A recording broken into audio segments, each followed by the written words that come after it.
Hi all, welcome welcome welcome. Already title ఇచ్చారు. పెద్ద సినిమాలో కల్కి నటి ఎవరు ఎవరు ఎవరని ఉంటారు అనుకుంటారు. సో అదేనండి, మన స్టార్ హీరోయిన్ 90స్లో శోభన గారు పెద్ద సినిమాలో నటిస్తున్నారు. So before starting the video like చేయండి, సబ్స్క్రైబ్ చేసుకోవడం మర్చిపోకండి. ఇలా ఫిల్మీ అప్డేట్స్, ఫిల్మీ రియాక్షన్స్ కోసం మన ఛానల్లో ఎప్పటికప్పుడు అప్డేట్స్ ఉంటానే ఉంటాయి. సో లైక్ చేసి సబ్స్క్రైబ్ చేసుకోండి మామ. ఇప్పుడు వీడియో స్టార్ట్ చేస్తే రామ్ చరణ్ గారికి ఈ మధ్యకాలంలో బెటర్ సక్సెస్ లేదు. త్రిబుల్ ఆర్ తర్వాత చూసుకుంటే రామ్ చరణ్ గారికి కరెక్ట్ సరైన హిట్ లేదు, ఫ్లాప్స్తో నడుస్తుంది.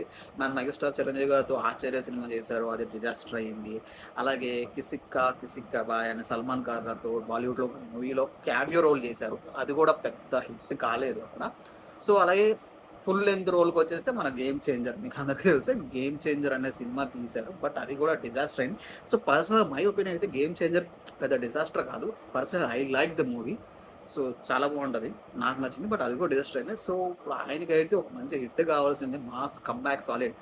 దానికోసమే ప్రస్తుతం మన బుచ్చిబాబు డైరెక్టర్ గారితో పెద్ది అనే సినిమాని అయితే తీస్తున్నారు, పెద్ది అనే సినిమాలో నటిస్తున్నారు. సో దీని glimpse first glimpse or first సింగిల్తో సినిమా మాత్రం బీభత్సమైన హైప్లోకి వెళ్ళిపోయింది. ఆల్ ఓవర్ ద ఇండస్ట్రీస్ మామూలు టాక్ లేదు.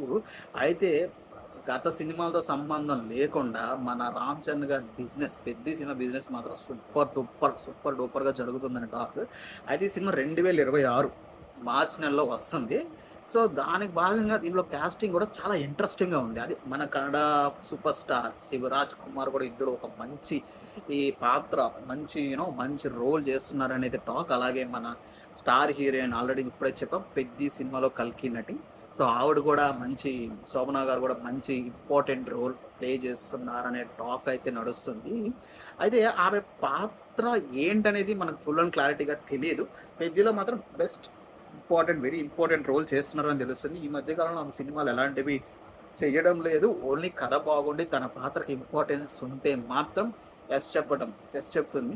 ఒకవేళ అలా లేకపోతే ఎస్ చెప్పట్లేదు ఆవిడ. సో ప్రభాస్ కల్కి 2898 ఏడీలో నటించింది ఆవిడ, అది సూపర్ హిట్. ఆ సినిమా తర్వాత ఆమె నటిస్తున్న సినిమా తుడుంబర్లో కూడా నటించింది, అది కూడా సూపర్ హిట్ అయింది. ఇప్పుడు పెద్ద సినిమాలో ఆమె నటిస్తుంది. ఖచ్చితంగా ఆమె పాత్ర నెక్స్ట్ లెవెల్లో ఉండే అవకాశం అయితే ఉంది. సో నేనైతే ఉంటుంది అని అనుకుంటున్నా. సో మీరేమనుకుంటున్నారు? పెద్ద సినిమా అలాగే పెద్ద బ్లాక్ బాస్టర్ వైబ్స్ అయితే వస్తున్నాయి. మీకు ఎలాంటి వైబ్స్ వస్తున్నాయో కూడా కింద కామెంట్లో మెన్షన్ చేయండి. అలాగే ఇలాంటి మరిన్ని filmy updates, film songs and video live reactions కోసం మన ఛానల్ని సబ్స్క్రైబ్ చేసుకోండి. సబ్స్క్రైబ్ చేసుకోవడం మర్చిపోమాకండి. సో లైక్ చేసి సబ్స్క్రైబ్ చేయండి, సబ్స్క్రైబ్ చేయకపోతే. మేము ఏదో టైం అమ్మా. బాయ్.